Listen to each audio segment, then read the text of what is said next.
Welcome back to Personality Quotient Conversations, and our topic for today is intelligence. We have with us Faisal Qureshi. Hi Faisal. Hi, Aisha, how are you? I'm good, how are you? Alright, my first question for this topic is, Faisal, what is the difference between knowledge and intelligence? I don't think we need to have a difference between the two. They sort of add on to each other. Knowledge is what you can acquire. It's data, it's information, which you can turn into knowledge. And intelligence, I would say, is how you, in this context, intelligence is many things. But in this context, intelligence is how you put that knowledge to use. I know something bad about somebody, I can use it to blackmail them, or I can use it to protect them. So that's my intelligence on how I use it. It's a very difficult question and difficult comparison, but just for the sake of for this discussion, I would say knowledge is essential. The more knowledge you have, the more power you have. And how you use that power, that knowledge, depends on your intelligence, your common sense, your objectivity, and how you put it to use. All right. Now you said knowledge can be acquired. It can be learned. Absolutely. Intelligence. A lot has been talked about, a lot has been said, a lot has been researched. Is intelligence congenital? Again, intelligence is many things. The power to analyze the situation, mathematical intelligence, linguistic intelligence.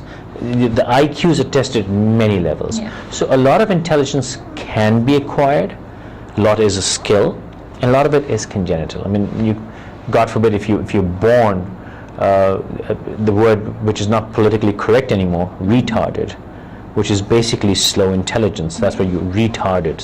You're a retard.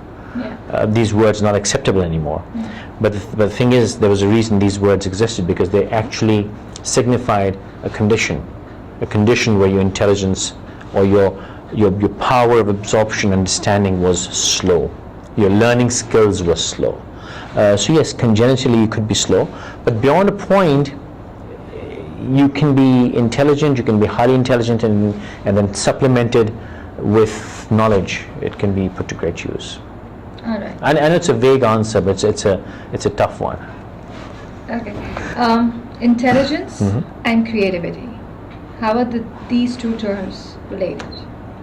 Yeah, again, I guess you could be artistic naturally, you could be creative naturally, but I still believe if there's nothing biologically or chemically wrong with you, you can learn creativity. You can acquire a keen eye. You can acquire a creative eye. When I was building a house, I did not have an interior designer. I'm not saying that's a good thing, but my architect said, if you have good taste, you can really do it yourself. Yeah. So you don't have to have anyone tell you, but then good taste is subjective.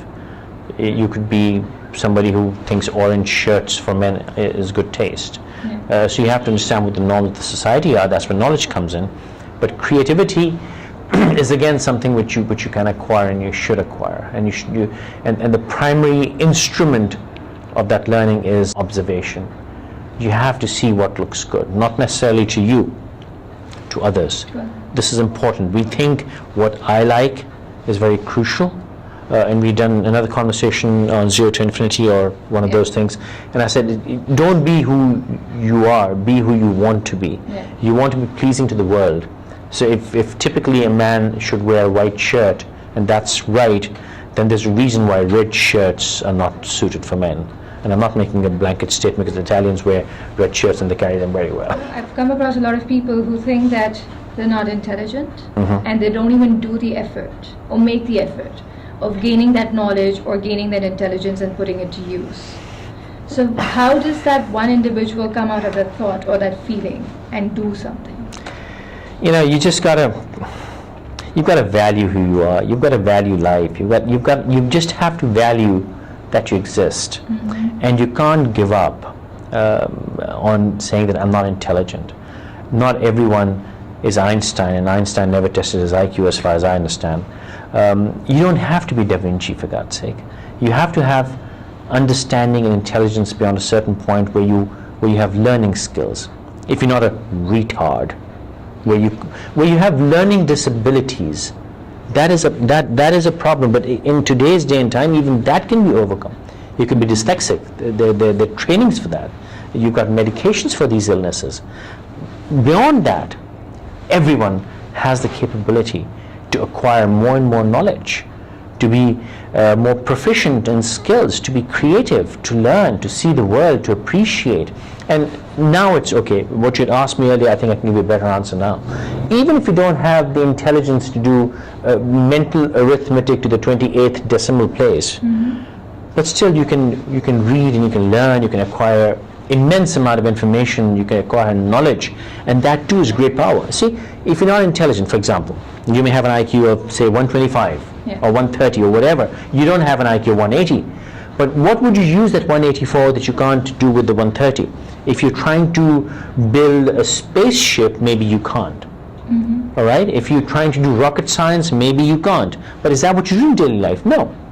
You just need to get through your daily tasks, skills, do well in life, do well in your careers, get your job done well. Well, if you don't have a high IQ, if you're not a genius, if you're not Mensa material, that is not stopping you from learning new things, from reading, from acquiring information, from gaining knowledge.